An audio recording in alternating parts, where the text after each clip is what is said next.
Hello everybody and welcome back to my channel. It's been a long time, but I'm super excited to be back at this and back exploring the Maine woods. So what I think we're going to be doing with today's video is a little bit different from my bird quest videos. There's still going to be plenty of bird content, don't worry, but we're going to expand and do just general nature exploration as well, because there's so many things out in the woods here that I just love photographing and finding and coming across and all that stuff. So you guys are going to get to see that too. So today I'm in a beautiful preserve on the coast of Maine. As you can see, the forests are awesome and mossy and very vibrant right now, and it's a really nice kind of foggy, misty day, which is my favorite. So yeah, sit back, relax, and let's go explore the forests.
Alright, so what we have here, I believe, I am definitely not a mushroom expert, is a scarlet waxcap, which apparently is a pretty common mushroom across Maine.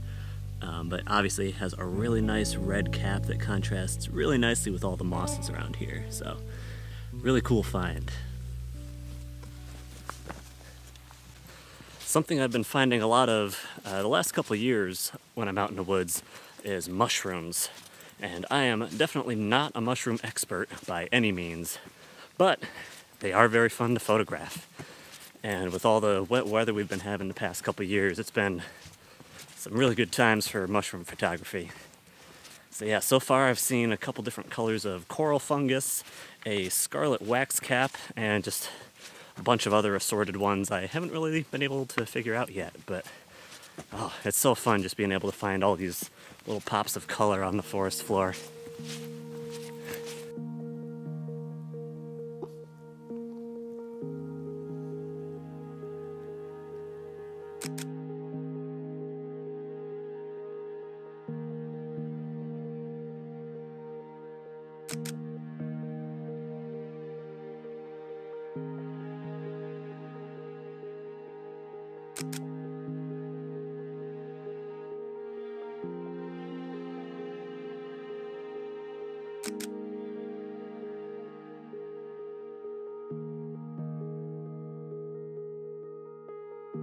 While keeping an eye out for more mushrooms, I happened to come across a really nice patch of splendid feather moss, which, thanks to its red stems and frond-like growth, looks like a field of miniature ferns. Splendid feather moss, which is also known as glittering wood moss or stair-step moss, is very common in boreal forests, where it grows in large mats that cover the forest floor and can be 8 to 12 inches deep. It is very shade tolerant and is usually found in late successional spruce forests with a closed canopy that can shelter it from the drying effect of the sun. So it's already been a pretty productive day. On my way here, I saw a family of loons in a lake that I was driving right by, so of course I stopped and got some pretty cool videos of them in the rain. Loons, of course, are on a lot of the lakes in Maine, so it's really nice to come across a family of them because they're kind of a very quintessential Maine bird to find, so that's always a fun time.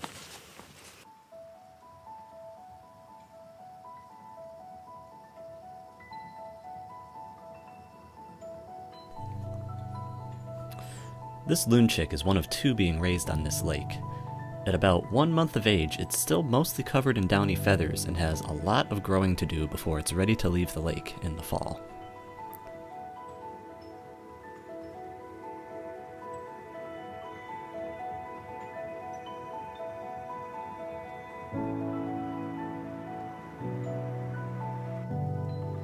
The parents are still very attentive to the chicks, and even though the chicks are starting to catch their own food, they will still feed the chicks for a few more weeks. They also keep a sharp eye out for predators and can send the chicks scrambling for safety behind vegetation, rocks, or, as I discovered while watching these loons, nature photographers if they spot eagles or rival loons. Even though the parents are still fully decked out in their breeding plumage, they will soon start molting into their winter plumage, and by late fall will be nearly identical to their chicks. Both non-breeding adults and juveniles are dark gray above with white bellies, and can be pretty difficult to tell apart in the field. The chicks are already starting to get their juvenile plumage, starting with their bellies. The wing feathers are some of the last to grow, and won't be fully developed until the chicks are about 10 to 12 weeks old. As the wing feathers develop, the loons will start flapping their wings to strengthen their wing muscles and get them ready for their migration to their wintering grounds in the fall. Loons, unlike most birds, have solid bones that make them better at diving and swimming underwater. To prepare for a dive, loons will flatten their feathers and expel excess air from their lungs before disappearing beneath the water with barely a ripple. Usually.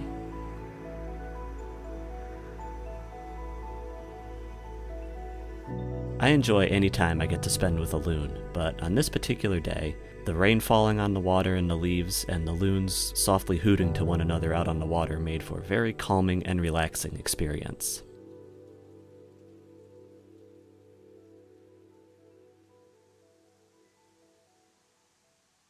So, as you might imagine, I've seen a lot of cool things since the last video. I'll try to go over some of the highlights here. The first one that comes to mind is over the winter we had a northern hawk owl, which is super rare for these parts. It was hanging out for a few weeks, a little over an hour from where I lived, so that was really awesome because I got to go up there and spend some real quality time with that. Got some pretty decent pictures and got really cold for a while, but it was definitely worth it. Northern hawk owls are residents of the boreal forest of northern Canada. They get their name from their long tails, fast flight, and hawk-like habit of perching on top of trees to hunt. Unlike other owls, northern hawk owls are thought to hunt primarily by sight, although they can still hear well enough to catch mice under a foot of snow. Their vision is so acute that they can spot prey over a half-mile away. Even though hawk owls are seldom found outside the boreal forest, small numbers will occasionally wander south for the winter, much to the delight of birdwatchers and photographers like me in the northern US or southern Canada. This owl only stayed in Maine for a few weeks, but it was a real treat being able to watch it flying overhead, perching close by, and hunting mice from the nearby fields. It has definitely been one of my favorite wildlife experiences of the year so far.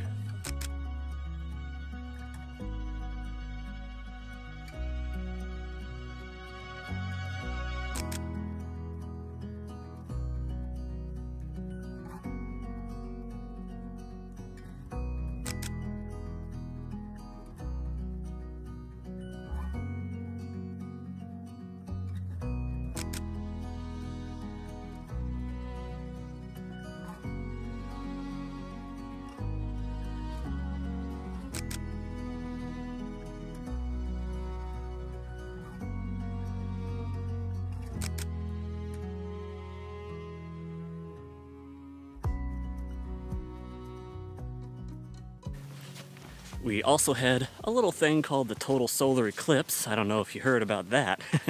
But that happened to go, the totality path happened to go right through Maine. And by some miracle, Maine happened to be one of the only states along the whole path that was actually clear.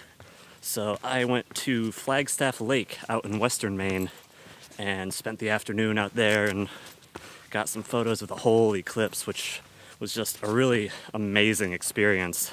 I was definitely not prepared for how cool it was to be in totality. So yeah, that was definitely one of the highlights of the year so far. Another thing I've been really excited about from this year was we had 2 really nice displays of northern lights that were visible from Maine. The first one, of course, was the big superstorm back in May. I actually started off in Connecticut for that and got a couple of shots there, and then managed to get to southern Maine in time to get a few more before the sun came up. So that, of course, was really awesome. And then just a week ago, we had another display during the peak of the Perseid meteor shower, which was really amazing. I spent all night out in Acadia photographing that, and also got some meteors as well, so check out the shots from those.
Another thing that I finally got to see this year was the Alewife Migration.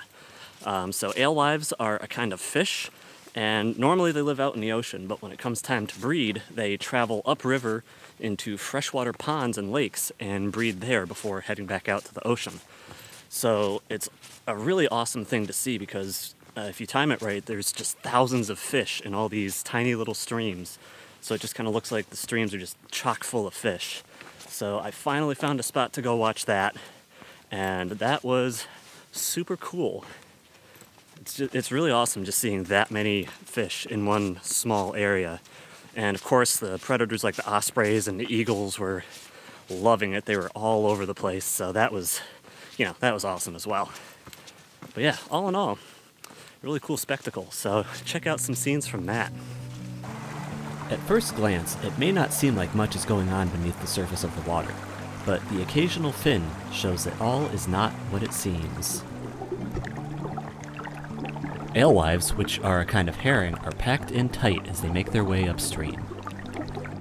Some of their journey is through calm, flat streams, but in places they must navigate through strong currents and small cascades before finally emerging into the ponds in which they'll breed.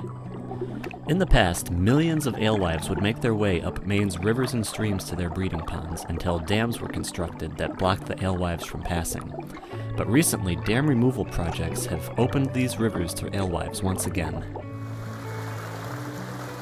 In places, they get crammed together so tightly that it can be hard for them to swim properly, and some will find themselves stuck in shallow water or on top of a rock, requiring some fancy moves to get back into the deeper water. Cascades and waterfalls present a challenge for the alewives and frequently require multiple attempts to make it past the fast-flowing water.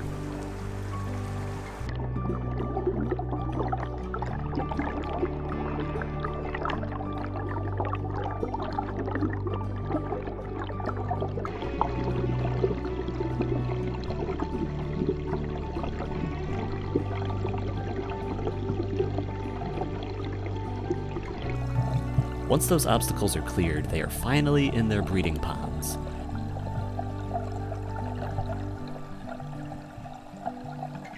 The scars and marks on their scales show just how rough a journey this has been for them.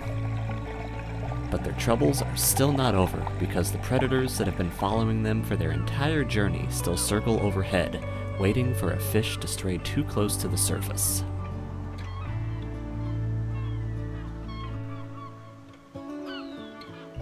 However, the vast majority will survive this gauntlet of challenges and begin breeding.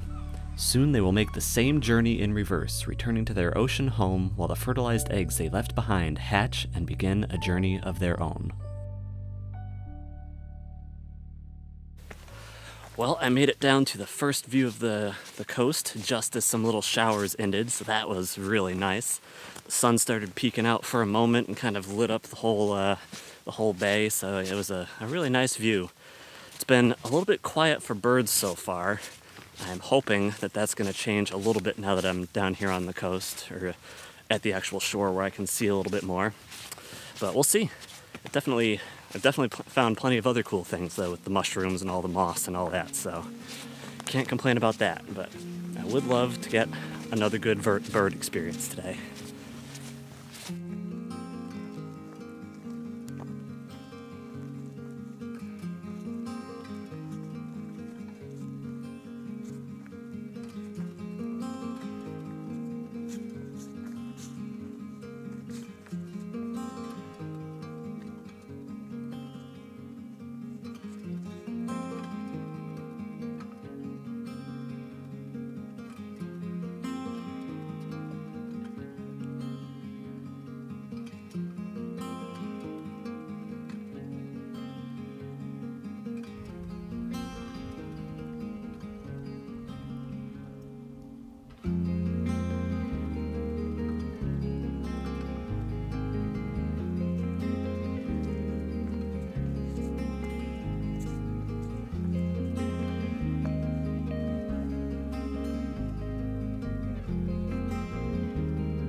Alright, well, it is turning into a decent wildlife day after all. Pretty much as soon as I came out onto this little beach area here, I accidentally spooked a bald eagle, which was perched up in one of these trees right above the trail there, so sorry, eagle. Then I got some decent shots of a little spotted sandpiper that was foraging for food around in the seaweed here. There's an eider kind of swimming along offshore. Some loons were hanging out too, so that's always fun to see the loons again. Then I think probably the coolest thing from this little spot was I saw a mink swimming across the water to a different island over there. So I didn't get any good pictures of that because it was too far away, but that was still really cool to see. If you don't know what a mink is, it's a member of the weasel family that's pretty common along the coasts here in Maine. They like to eat fish, crustaceans, all sorts of stuff kind of in the intertidal zone and the shallow water here. So it's always a really cool sight to see.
Alright, well, that is about it for this video.